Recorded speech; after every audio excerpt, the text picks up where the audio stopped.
Hey Ian, James Parker, how's it going, mate? Thanks for sending me your next swing in, I appreciate it. Just pulled your swing up. So much better, mate. All right. I mean, if the way I do this is I we'll draw a line through the club, a little box for your head. There you go. That's what I've been trying to get you to get into that position. By the time you get to P2, right? That's so much better now, right? With regards to club face, the position of your right hand, the elbows squeezing together. Well, there you go. And then you see you get up to P3 now, and it just looks like your elbows are closer together compared to what you were doing before. That elbow was tending to get out back that way before, right? So the drill is that squeezing the elbows together. So if you can get that ball, that smart ball between your forearms and practice, making back swings, and you can also hit golf balls doing it, right? And then it just gives you the feeling. You have to keep the ball between your arms. You have to squeeze those elbows together, right? So you're keeping that area constant. By that point, last time your right elbow was out back there, right? So that's so much better. Love that. Right, love all that stuff. You're in a decent position at the top, right? All right, so I'm seeing some nice leg action. Your right leg straightening, your left leg's flexing. You may be straightening your right leg a little bit too fast, right? And what I mean by that is, if we put a little dot where your right knee is there, by the time you get to there, let's say, you're not even at P3 yet, right? But your right leg's kind of totally straightened and locked up, right? So just try and make the knee flex, if you can, right? Just try and make your knee flex more gradual during the backswing, meaning it's incremental, right? The further the club goes back, the more the knees change flex. So you've maybe got a little bit too much straightening kind of by the time you get to P2 and by the time you get to P3. I would slow down the rate that you're doing that, right? But still functionally very good. Let's put a little box where your head is here. I love this little setup that you've got in your garden, right? A net with a mat with a net. That's awesome. So nice leg action there, right? And as you're doing that, you're creating what I've started doing is I've started talking about this little space here next to your right pocket as a slice of pizza, right? When you get to the top, if you've got that little slice of pizza there, that tells me that as you're turning, your hips are moving forward a little bit, right? Just a little bit, right? Another way that I explain it to people when I'm on the range with them is I say, right, there's the centre of your hips. At the top of your swing, whilst you're turning, get the centre of your hips on that green dot, right? So it just gives them the idea of moving the hips forward nicely. So I think you're doing really well getting up to that position, mate, right? What I really want to work on now is you coming down to P6, right? So if I kind of, and we spoke about this before, right? As you're coming down, there's a bit of... as you're coming down there, right, you can just about see it there. There's a little bit of cupping in that left wrist, right? That opens the face, right? So as you're coming down, just try and feel as though your left wrist is going the other way. Try and feel as though you're bowing the left wrist, right? Try and feel as though you're getting the palm of your left hand kind of moving to the underside of your left forearm, right? That's the bowing action. Think of, let me have a look.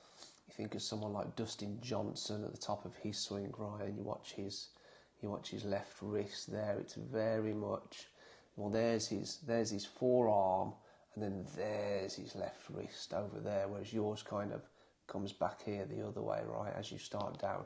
So he's there, and then as he starts down, look, you see how the back of his left wrist is kind of bowed that way, right? That's the feeling you want coming down. It's going to feel very different compared to what you're doing. But by the time he comes down to P6, right, his club head is behind his hands, right? When you come down to P6, your club head's outside of your hands, right there, right? So that's why you're coming across the ball, right? If you went out and played golf, you'd either hit pulls to the left or you'd hit big fades, right? So we've got to practice. Now we're getting up to the top a bit better.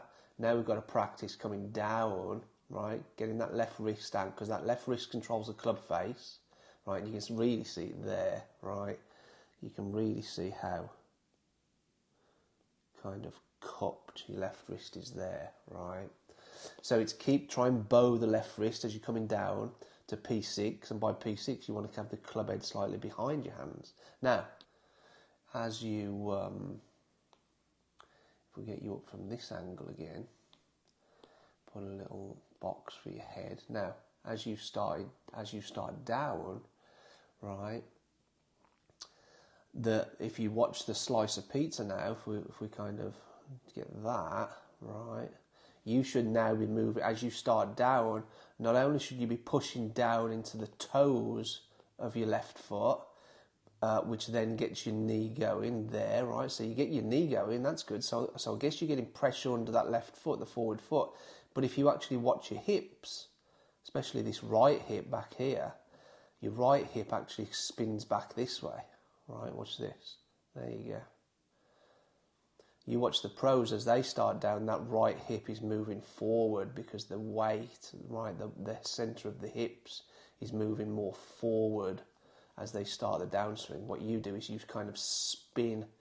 There you go. So if you watch that right hip right here, right, you can see how it kind of, it moves closer back to that red line, which tells me the hips are not moving forward enough, right?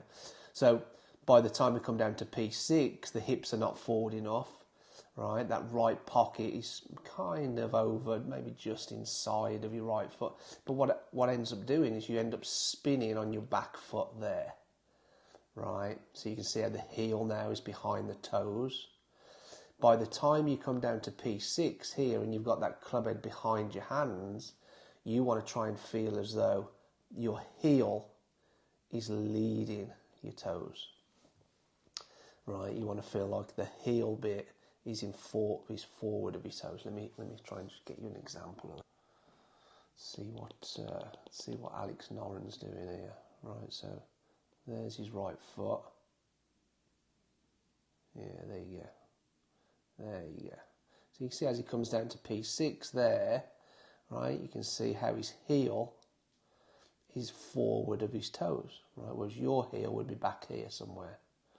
Right, so it's just you know, now we're getting up to the top better. Let's start getting the weight forward, right, moving the hips more forward, and you can see this, right. So you watch his hips there, and you know, let's put a line there and a line there for his hips.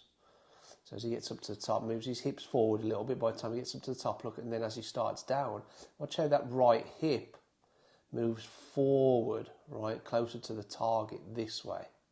Right, there. So he actually creates, there's his slice of pizza. Then as he starts down from P4 to P6, there you go. You see how he's moving forward of that slice of pizza, just creating a bigger slice of pizza, if you like.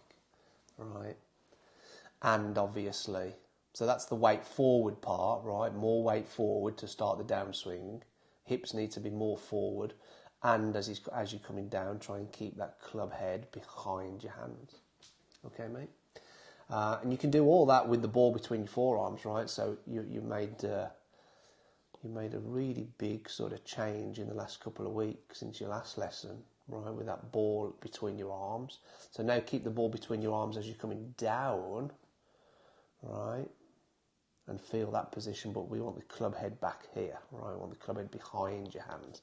The way that you practice that visually as you're looking down is you have a stick along your toe line, right? You have a stick along your toe line or a club or whatever, and then by the time you come down to here, right, you can see how your club is outside your toe line. You want your club just behind your toe line. Yeah. Okay, mate? Good stuff.